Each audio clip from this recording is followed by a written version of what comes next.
आज का टॉपिक है एल्डिहाइड, कीटोन और कार्बोक्सिलिक अम्ल। ये लेसन 8 है, कक्षा 12 केमिस्ट्री का।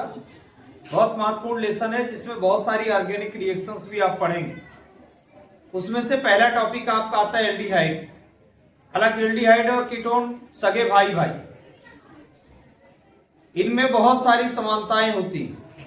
निश्चित है अंतर भी है, भाई भाई में भी अंतर हो जाता है। बहुत सारी सिमिलरिटीज हैं। जैसे एल्डिहाइड की आप बात करेंगे तो एल्डिहाइड का पहले हम जानना चाहेंगे कि फंक्शनल ग्रुप। तो फंक्शनल ग्रुप क्या होता है? Single bond CHO। पहली बात तो दोनों कार्बोनिल कंपाउंड हैं। कार्बोनिल का मीन ये होता है बच्चों, यदि किसी में भी single bond C double bond हो, सिंगल बॉन्ड ये ग्रुप, ये कार्बोनिल ग्रुप कहलाता है। जिन कार्बनिक यौगिकों में CO समूह प्रेजेंट रहेगा उन्हें हम कार्बोनिल यौगिक कहेंगे। कार्बोनिल शब्द क्यों जोड़ा जाता है, इसका रीजन मैंने आपको बता दिया।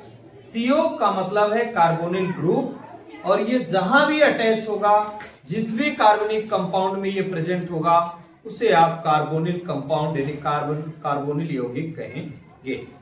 एल्डिहाइड और कीटोन दोनों कार्बोनिल यौगिक हैं। आगे मैं बात करूंगा कि और कौन कौन से हैं। जैसे कार्बोक्सिलिक अम्ल, वहां भी आपको कार्बोनिल समूह मिलेगा। एस्टर में चलेंगे वहां भी कार्बोनिल समूह मिलेगा। अम्ल एमाइड में चलेंगे वहां भी कार्बोनिल समूह मिलेगा। अम्ल हैलाइड में चलेंगे वहां भी कार्बोनिल समूह मिलेगा।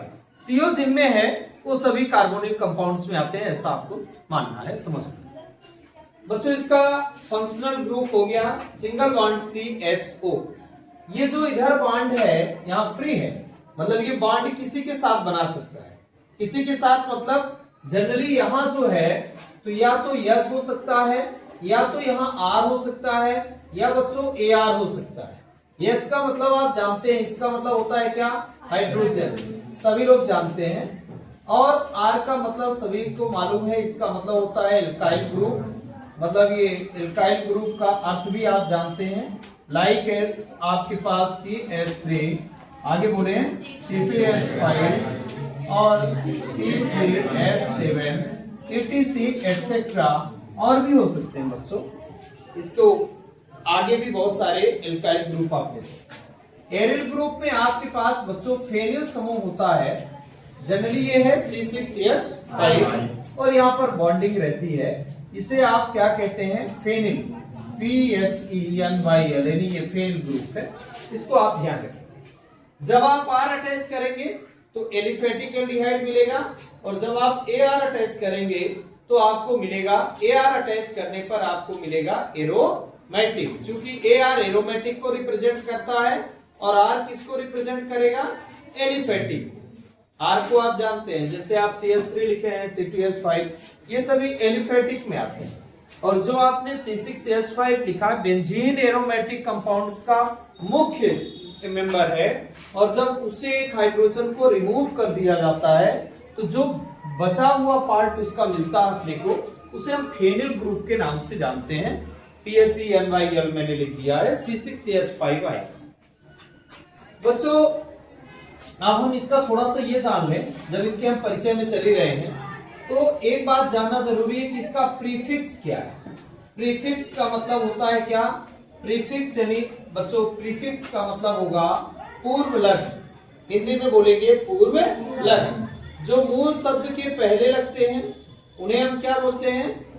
पूर्व लग्न। और जो मूल शब्द के बाद में लगते हैं, आपके पास रूट वर्ड्स क्या क्या है? Meth, eth, pro, but, pent, hex, हेम, टॉक, नोट, एक, इस तरह से आपके पास ये रूट वर्ड्स होते हैं।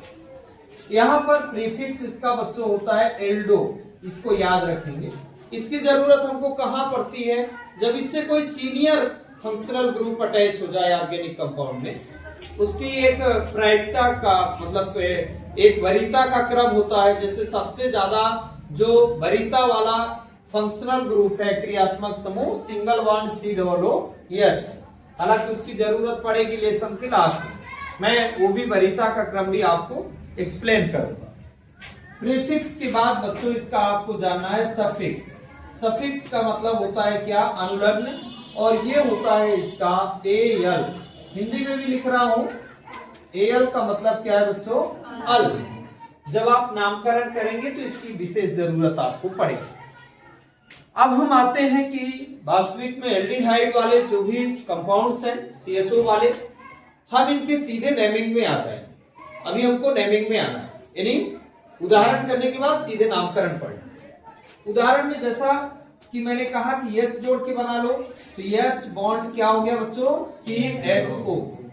दूसरा जो मैंने यहां लिखा है मैं उसके अकॉर्डिंग अभी बता रहा हूं आपको। आपने CH3 जोड़ दिया, R जोड़ दिया, तो ये क्या हो गया, CH3CHO। और तीसरे में हमने आपको कहा AR जोड़ दो। AR का मतलब है C6H5 और CHO। बच्चों एक कार्बन वाला ये वास्तविक में क्या होता है, अम्ल के व्युत्पन्न माने जाते हैं। कार्बोक्सिलिक अम्ल की, कार्बोक्सिलिक अम्ल में कौन सा फंक्शनल ग्रुप होता है, सिंगल बॉन्ड COOH। क्या होता है बच्चों, सिंगल बॉन्ड COOH यानी COOH। यदि हम यहीं पर कार्बोक्सिलिक अम्ल को थोड़ा देखेंगे तो कार्बोक्सिलिक एसिड यहां पर आपका आता है सिंगल बॉन्ड COOH। अब हमको ये देखना है कि COOH में और CHO में क्या डिफरेंस है। कोई डिफरेंस तो मिल रहा होगा, एक डिफरेंस है, देखिए क्या है। COOH में कितने ऑक्सीजन हैं, 2। और CHO जब हम बोलते हैं तो हम कितने ऑक्सीजन बोलते हैं, 1। अर्थात एक ऑक्सीजन को इससे क्या करना है, विलोपित कर देना, मतलब इलिमिनेट कर देना, यानी हटा देना, यानी गायब कर देना। इसका मतलब तो आप समझ गए कि इन्हीं से ये बने हैं। इनका जनक कौन है, अम्ल है। अर्थात एल्डिहाइड का जो जनक है वो होता है अम्ल, यानी कार्बोक्सिलिक अम्ल। अब कार्बोक्सिलिक अम्ल से एक ऑक्सीजन को इलिमिनेट करना, हटा देना है। आप भी जानते हैं ऑक्सीजन को हटाना अपचयन कहलाता है। ऑक्सीजन का जुड़ना, यदि ऑक्सीकरण है तो ऑक्सीजन का हटना तो उसका उल्टा ही होगा, अर्थात क्या हो जाएगा, अपचयन हो जाएगा। अर्थात अपचयन करा दो तो क्या बना, एल्डिहाइड बन गया। पर एल्डिहाइड का यदि ऑक्सीकरण करा दो तो क्या बन जाएगा, क्या बनेगा, कार्बोक्सिलिक अम्ल। ये बहुत बात आगे आपको काम करेगी, इसको थोड़ा सा आपको ध्यान देना है। थोड़ा मैं आगे चल रहा हूं। पहली बात तो कुछ अम्लों के बारे में आप जान लीजिए तो आपकी बात सीधे समझ में आएगी। जैसे नंबर 1 में फार्मिक एसिड का फार्मूला होता है HCOOH। इसका जो नाम है बच्चों वो है फार्मिक एसिड। ये कार्बोक्सिलिक अम्ल में भी काम आएगा, यहां भी आ रहा है। दूसरा आपको व्यापारिक नाम CH3COOH, इसका व्यापारिक नाम देखेंगे तो इसका नाम है एसिटिक एसिड, एसिटिक अम्ल से। तीसरा आपके सामने जो लिखा हुआ है C6H5 COOH, तो इसका नाम क्या है, बेंजीन में ओइक अम्ल जोड़ो तो बेंजोइक एसिड यानी बेंजोइक अम्ल हो गया। अब आप जानते हैं कि फार्मिक अम्ल से हमको कौन सा एल्डिहाइड मिलेगा बच्चों, एक कार्बन वाला ही मिलेगा ना। एक ऑक्सीजन कम कर दो ना भाई, एक ऑक्सीजन कम कर दिया हमने तो क्या मिला अपने को, HCHO। ठीक है, चयन क्रिया से मिलेगा, पहले उस पर हमको नहीं जाना, पहले हमें समझना है कि इससे ये मिलेगा। अब कैसे मिलेगा, ऑक्सीजन को गायब करने से। तो ऑक्सीजन को कम ऑलरेडी मुझे दिख भी रहा है कि डबल होता तो कितना हो गया, इसका मतलब एक ऑक्सीजन गायब हुआ कि नहीं। और ऑक्सीजन का हटना ही ऑक्सीकरण कहलाता है। गलत बोल रहा हूं, बात ध्यान दिया करो। ऑक्सीजन का हटना क्या कहलाता है, अपचयन कहलाता है। थोड़ा सा सोचना है, टॉपिक पे रहना है, ये बात सभी लोग ध्यान दें। यहां से भी एक ऑक्सीजन कम किया तो क्या फार्मूला मिला बच्चों, CH3CHO। और यहां से भी मैंने एक ऑक्सीजन को कम कर दिया तो हमें मिला क्या, C6H5 और क्या, CHO। ऐसा ये फार्मूला बन गया कि नहीं बना।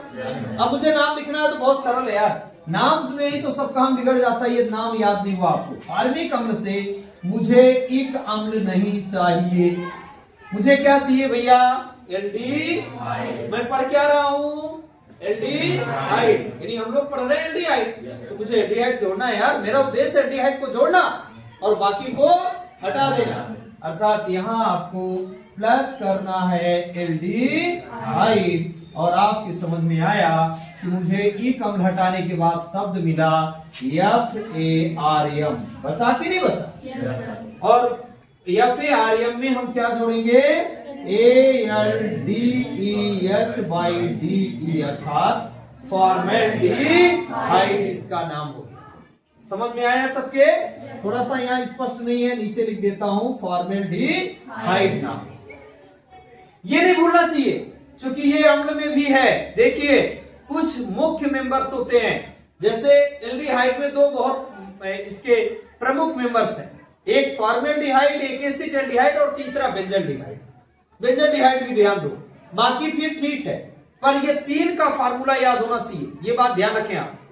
बाकी का भी फार्मूला आ जाएगा, पर तीन इसके चीफ मेंबर हैं जिनके नाम व्यापारिक नाम में लिख दिए। जैसे एसिटाल्डिहाइड उसका व्यापारिक नाम है, कोई आईयूपीएसी नाम थोड़ा ना। आईयूपीएसी नेमिंग तो बताता हूं कि कैसे करें, क्योंकि एक साथ नहीं बताना चाह रहा हूं, स्टेप बाय आप समझिए तो बढ़िया समझ में आएगा। अब एसिटिक एसिड से हमने फिर से क्या हटा दिया बच्चों? एक एसिड हटाया कि नहीं हटाया? और मुझे जोड़ना क्या है? एल्डिहाइड। तो बच्चों इसका नाम क्या हो गया? एसिटाल्डिहाइड। अब कोई पूछे एसिटाल्डिहाइड का फार्मूला क्या होगा तो क्या बताओगे? और कोई बोले किस अम्ल से मिला तो क्या बताओगे भाई? एसिटिक अम्ल से मिला। एसिटाल्डिहाइड, एसिटाल्डिहाइड एसिटिक अम्ल, उसका जनक है।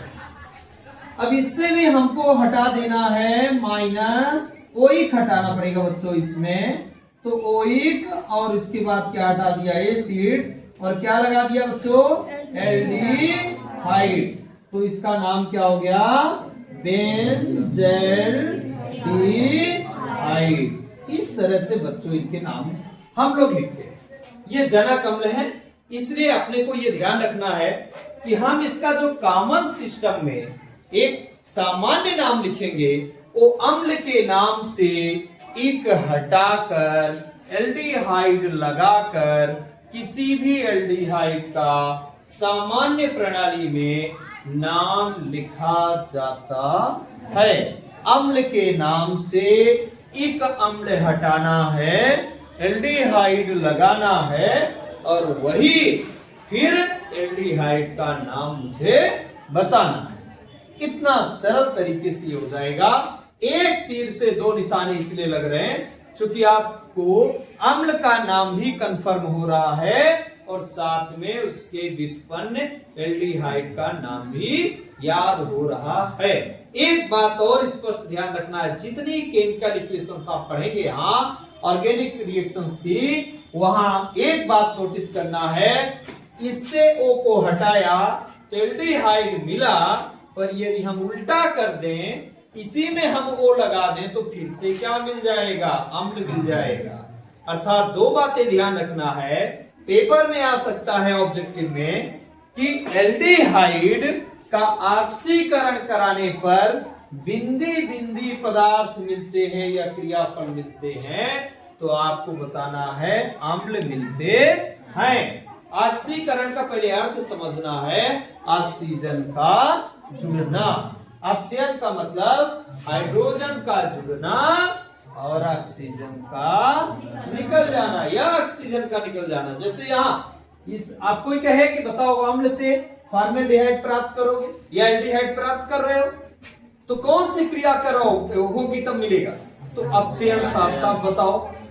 कोई कहे कि यदि एल्डिहाइड से आप अम्ल प्राप्त करना चाहते हो तो भैया कर लेंगे ना, डबल डायरेक्शन रिएक्शन है ये, पर इसमें बताना है कि कैसे मिलेगी। तो मुझे अम्ल के बारे में सोचना है COOH, एल्डिहाइड के बारे में सोचना है यार CHO, दोनों में डिफरेंस सोचना है एक ऑक्सीजन का। यदि हम एल्डिहाइड से अम्ल में जाना चाहते हैं तो एक ऑक्सीजन और लगाना पड़ेगा, और यदि हम अम्ल से एल्डिहाइड में जाना चाहते हैं, CHO में जाना चाहते हैं, एल्डिहाइड नहीं कहेंगे हम दो बातें कहेंगे, COOH और CHO। तो साफ साफ जब हम COOH बोलते हैं और जब हम उसमें CHO बोलेंगे और COOH बोलेंगे, तो दोनों का डिफरेंस हमारे समझ में आएगा, और फिर हम उसका अंतर समझने के बाद हम ऑक्सीकरण और ऑक्सीजन शब्द को भी समझ जाएंगे। इस तरह से आप इसको नोट कर लें, और इसके बाद में अभी आपको बताऊंगा क्या, इसके बाद इसका नामकरण होगा। कॉमन सिस्टम में मान लो नामकरण हो भी गया है, और सीधे सीधे IUPAC प्रणाली में आपको नामकरण बताया जाएगा।